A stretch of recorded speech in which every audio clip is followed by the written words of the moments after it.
వెనుకంజలో ఉన్నట్టుగా మనకు సమాచారం అందుతోంది. ఇది నిజంగా ఆప్కి షాక్. మీరు అన్నారు రామగౌడ్ గారు, ప్రజలు కేజ్రీవాల్ వైపే ఉన్నారు అంటున్నారు. కానీ ఆ రిజల్ట్స్, బ్యాలెట్ బాక్స్లో నిక్షిప్తమైన రిజల్ట్స్ మాత్రం మనకు డిఫరెంట్గా చూపిస్తూ ఉన్నాయి. ఢిల్లీ అసెంబ్లీ ఎన్నికల్లో ఆప్కి నిజంగా ఒక బిగ్ షాక్ అనే చెప్పాలి. కేజ్రీవాల్ వెనుకంజలో ఉన్నారు, ఓడిపోయినట్టుగా మనకు న్యూఢిల్లీలో కేజ్రీవాల్ ఎక్కడైతే కంటెంట్ చేశారో అక్కడ ఓటమి పాలైనట్టుగా మనకు లేటెస్ట్ అప్డేట్స్ అంటూ ఉన్నాయి. దీంతో ఇప్పుడు ఆప్ బిగ్ షాక్ కి గురైందనే చెప్పాలి. ఢిల్లీ అసెంబ్లీ ఎన్నికల్లో నిజంగా ఆప్ దూసుకుపోతుందనుకున్నారు. తాము చేసిన అభివృద్ధి పనులు తమకు పట్టం కడతాయన్న ధీమాతో ఆప్ అయితే కొనసాగింది. కానీ న్యూఢిల్లీలో అనూహ్యంగా కేజ్రీవాల్ ఓటమి పాలయ్యారు. ప్రస్తుతం అదే బిగ్ అప్డేట్ మనకు వస్తోంది. ఢిల్లీ అసెంబ్లీ ఎన్నికల్లో కేజ్రీవాల్ న్యూఢిల్లీ నుంచి కంటెస్ట్ చేశారు. అక్కడ ఓటమి పాలయ్యారు కేజ్రీవాల్.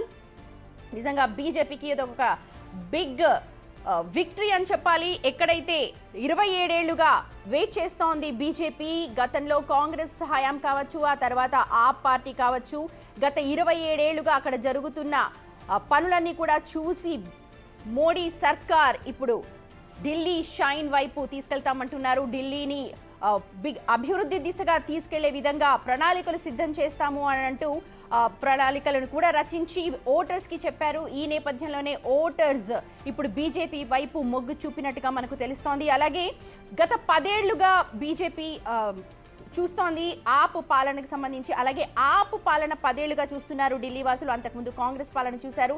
వీటన్నిటికీ భిన్నంగా ఇప్పుడు బీజేపీకి ఒక ఛాన్స్ ఇద్దామన్న ఉద్దేశంతో కూడా ఇవాళ ఈ బిగ్ విక్టరీ బీజేపీకి వచ్చింది అని మనం అందరం కూడా ఊహించుకోవాలి.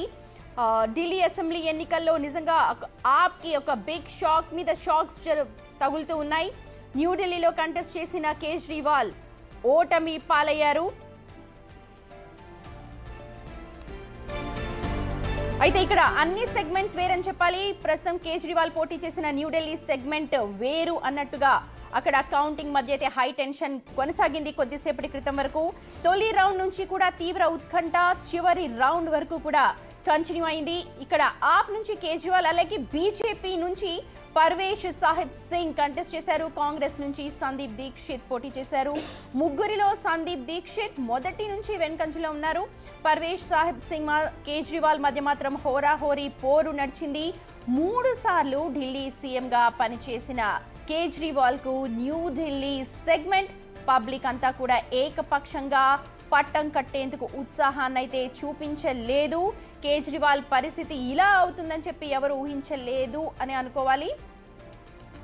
పబ్లిక్ మాత్రం న్యూఢిల్లీ సెగ్మెంట్లో మార్పు కోరుకున్నట్టుగా తెలుస్తోంది. రైట్, రామగౌడ్ గారు ఏం చెప్తారు? మీరు అన్నారు ఇందాక కేజ్రీవాల్ వైపే ఉన్నారు అని, కానీ న్యూఢిల్లీ సెగ్మెంట్లో ఏకంగా ఓటమి పాలయ్యారు.